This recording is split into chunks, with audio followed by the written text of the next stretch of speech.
Makeup isn't just about beauty for many people. It's a way to express creativity, build confidence, and even change lives. But what happens when that creative skill becomes something bigger, something that pays the bills, build a brand, and creates opportunities? In today's episode of Business Stories, we are sitting down with someone who's done exactly that. She started with nothing more than a few brushes and a love for makeup, and over time, turned that passion into a thriving business. From the challenges of finding her first client to learning how to price her work, grow her brand on social media, and stand out in a crowded industry. Her journey is full of lessons every aspiring entrepreneur can learn from. So, if you've ever wondered how people turn their talent into a profitable business, or you are thinking about starting your own beauty brand, this conversation is for you. Let's dive into the inspiring story of how she built a business doing what she loves. Enjoy the episode. Welcome to another episode of the Business Story. This is our second episode of today. And today, as you can see, I'm in a makeup studio. After this session, she's going to do a makeup on me. That's for sure. So that she will back up the claim that she's a very good makeup artist. You guys will see it practically with your own eyes. Obviously, I am. So, this is Hanid Glam. She's someone that I've known for like a very long time, since childhood, but I never knew that there was a business side to her. So that's what I'm here to kind of uncover today. But you know, she's obviously the person that will tell you more about herself, and that's usually how we start our podcast, by just introducing yourself, letting the world know what you do.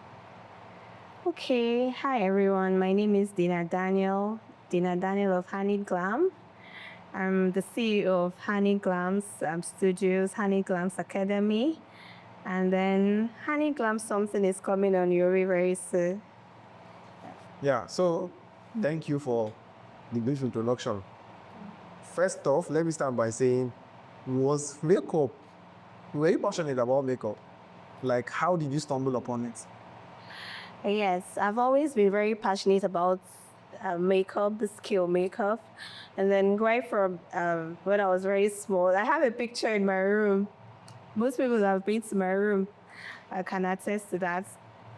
There is this picture that my mom made me up, and then growing up to see that picture, it gave me a lot of motivation. I can also make someone look very beautiful. Not like people are not beautifully made, but then I can also make people look extra beautiful by then glamming them. And then so I went into the skill, and then I uncovered that I'm a very, very skillful makeup artist. So, can you remember the first time you got paid for it to do a makeup? Yes, I can. That was like in 2019. And then I think I was paid 1.5. I was paid 1.5, but then she said it's just to enhance your transportation fee, not like she was paying me. But then I felt like that's a whole lot for me to get paid as a makeup artist. Then At what point did you realize that you could build a business out of makeup, out of being a makeup artist? okay, that was in 2018. I had these two friends called Billy and Z in school. Anytime we're going for a show in school, they'd be like, Dina, come and make us up now. Because I had some makeup products then. So they'd be like, Dina, come and make us up. Then Billy was like a very driving force to saying, Dina, you could do better. At least you're already doing well, so you could do better. Just go and enhance your skill. Okay, so that means, like, at the beginning, at the early days, you had like a support system or like encouragement from different people.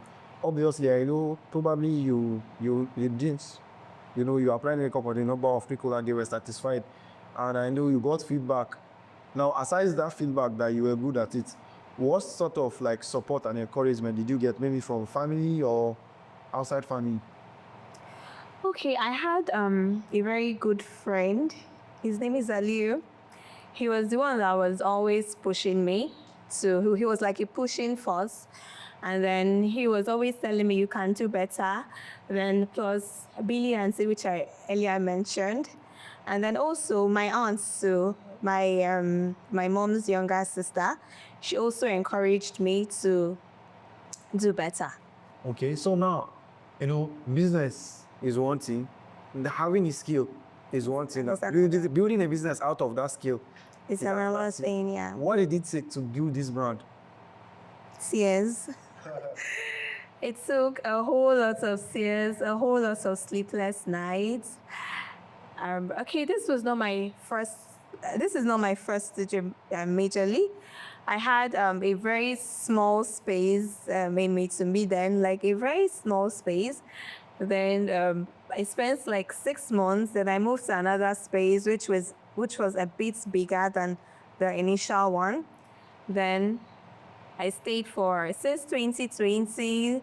Then I stayed for 2 years, which brought me here. Okay, so like out of all that, what was the hardest part of that transition from like space to space? What was the hardest part of it? Okay, the hardest part I would say is building your client base, because even if you had a whole lot of finance to boost your skill, if you had no client base, then obviously you won't even get a brand name. Yes. So like in building that client base, It was like the most hardest part of it, and it's still I would say, okay, I won't say I don't really have a very good client base, but then I just want to, my dream is to get bigger and bigger every time. that's the dream for all of us. Yes. So one thing I would like to say is before we started recording, I asked you and you said most of your jobs are not even in the studio. Yes. And they are mostly outside the studio. Why do you think it's like that? Because most clients like comfortability, they like being in their space, in quotes. So they often opt for a home service. Okay, so like home service is the reason why I don't really work in the studio. work here. So like walk us through now. If a client should call you, how do you talk to them, make them feel comfortable and make them trust you as a makeup artist? Okay, first off, before a client will call me, they would have definitely heard about me, probably from a referral from a friend or someone I've made up before, or maybe has seen my social media handle, or even a picture or a video that contains my gig before. So definitely for a client to call me and then to book me, I know that they have a little bit of trust. So me talking to them in a very polite manner will attract them the more. And then me trying to convince them that I can make you feel comfortable and make you look beautiful is a plus to bringing them. Yeah, so what is I would like to know how important is social media for you, because there are a lot of people that are into makeup that only rely on like referral, they rely on referral. I really want you to talk about social media. How has it been a tool for you? Has it been a tool for success? Yeah, social media is the number one tool for me, because I feel, okay, when I was moving into this space, there's this friend of mine that said, that this plaza is actually a bit out of town, blah, blah, blah. So I told her that it doesn't really matter if it's out of town. My gigs on social media speaks for me more than even the location. So I feel social media has really helped to lift my brand a whole lot. Like that's like the number one tool for growth. So, I want to talk a little bit about dealing with negativity. Not everybody likes talking about it, but I want you to kind of talk us through maybe, have you ever received a negative feedback from a client, or let's say a frustrating experience on you? Maybe you did a makeup, you did a good job, deep down you like did well, but the client was kind of negative. Yes. How do you deal with that situation? Right? A lot of people are built differently, and then most people don't know how to get expressive.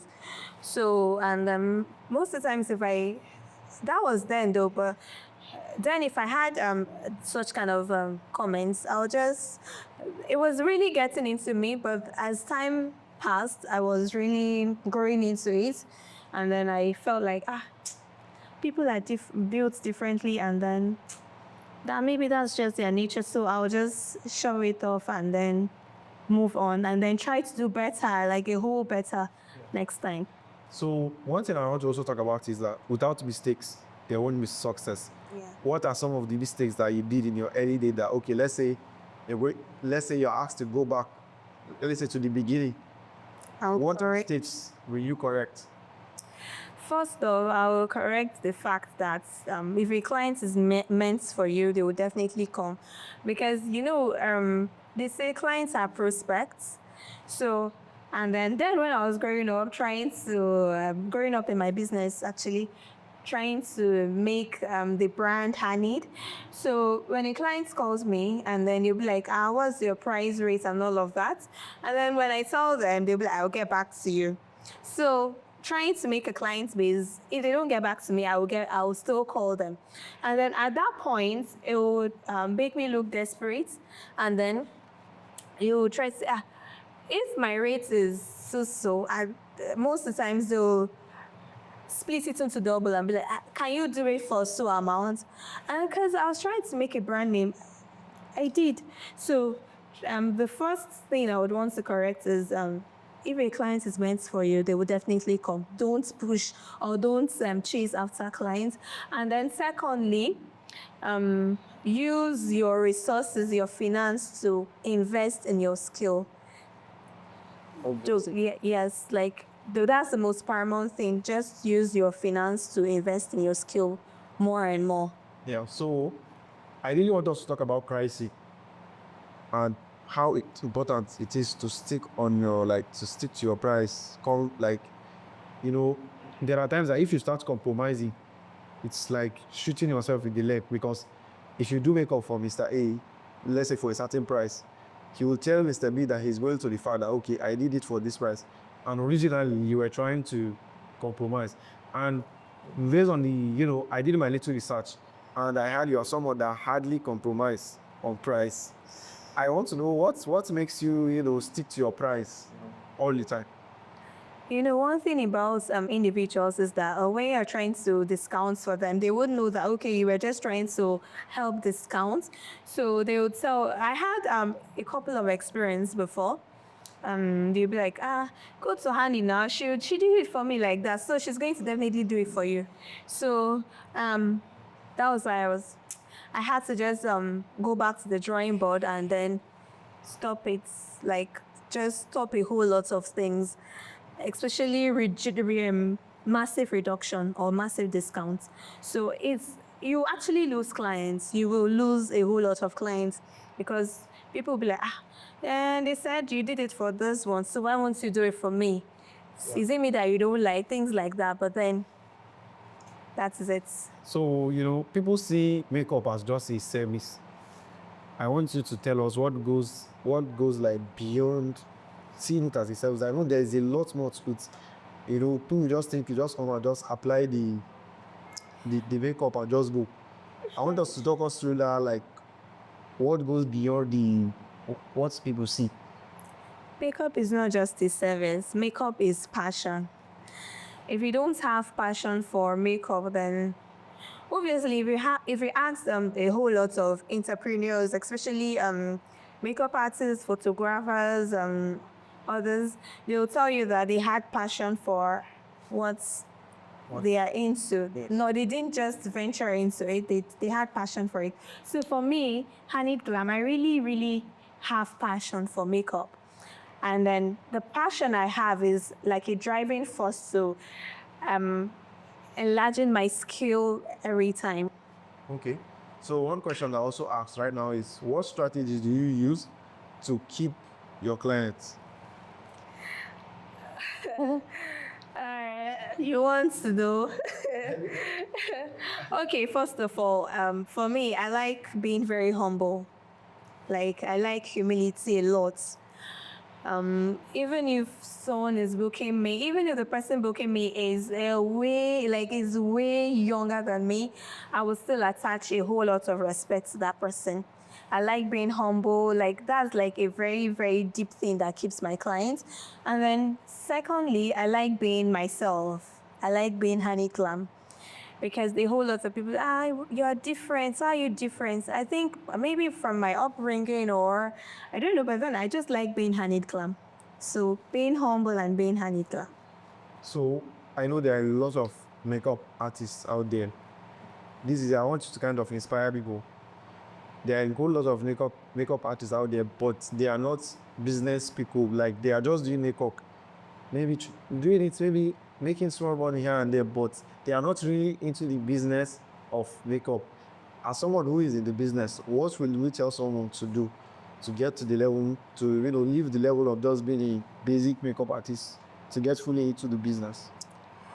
Okay, first off, I would like to say, like I earlier said, have passion for whatever skill you're into, which includes being a makeup artist, being in the makeup artistry too. You have to have passion, a whole lot of passion. And then not just wanting to earn money from makeup, but then also trying to build your brand before even trying to earn money. And then thirdly, be very prayerful. Like that's okay. I would say the first thing is being prayerful. Secondly, have passion for what you're doing, and then involve yourself in learning, because if you don't learn, you won't get equipped. The knowledge, right? Yes, So yes. like, you're talking about learning. Aside doing the makeup, are there like other things extra that maybe you need to learn, other things to maybe upskill yourself, Yes.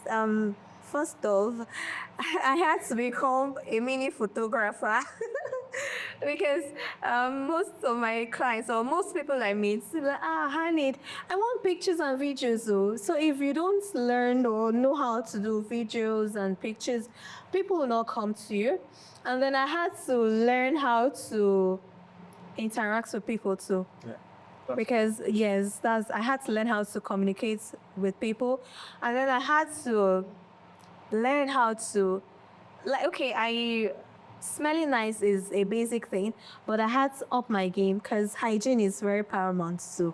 Yeah. Especially in the world that you're. Yes, yes. I cannot be raising my hand and then that's mouth hygiene, body hygiene is very important as a makeup artist. Yeah. This is like a very, very, what you just said, like these are very useful stuff. Yes. And you said you have to learn photography. Yes. I would like to do. Do you have a camera? No, I don't have a camera, but my phone does a whole lot for me.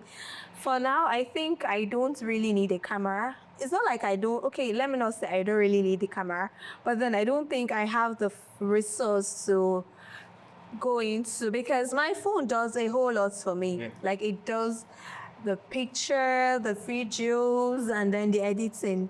So I think my phone is a bit handy for me rather than investing a whole lot of resources. Because if I get a camera now, I will definitely have to to learn how to use the camera and then also get a very, very good system for editing. So I'm asking you this question because there are people out there that, they make excuses that they don't have like maybe a camera. So why would they try to learn how to snap, good pictures? But using your phone, just your phone is just enough to. If you have a good phone with a good camera, I don't think that you should have an excuse to whatsoever why you're not doing good in your makeup artistry business. If your phone is good, and then if you have a good lighting too, because basically lighting It's very important. is key as a makeup artist. And then backgrounds too is key. So those three things, your phone, your background, and then your lighting, gives you the perfect videos and pictures ever. Yeah. So on our program, we don't really like keeping our guests for long. Okay. This is the part where we kind of wrap it up. I will ask the last two questions. The first one is, what should you expect from your brand for the next 5 years? Like in the next 5 years, that's like 2030. If we come, what should we see? A very, very massive growth. Diversification in whole earths, beauty, artistry, fashion, mood, a whole lot.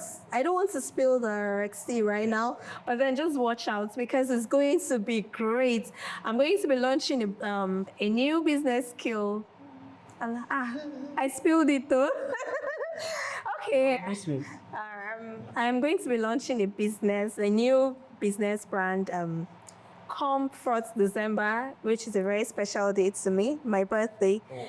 So, yeah. I'll be the lookout for that. Yes. And lastly, how do you want people to remember your work? That's the last question. Okay. I want people to know that, or I want people to remember my work as Hanid the Great. The greats as Hanid the Greatest, Hanid the Warrior, and then Hanid the Conqueror. So, you've had it all from her. This is the end of today's episode, and one thing that I'm going to say is that all her details is going to be in the description of this video. So maybe after watching and you want to book her services, she's available to travel. In fact, she likes Everywhere. You can even book a flight ticket to China, India, anywhere. I travel everywhere. able to travel. Yeah. So her details, I'm going to leave her Instagram. I don't know if there's TikTok. Snapchat, everything is going Facebook, to- Trend, everything. X too. Yeah. So thank you for having us in your space. Thank you so much, my childhood friend. It was nice having you too in Honeycomb Space. Thank you. Yeah.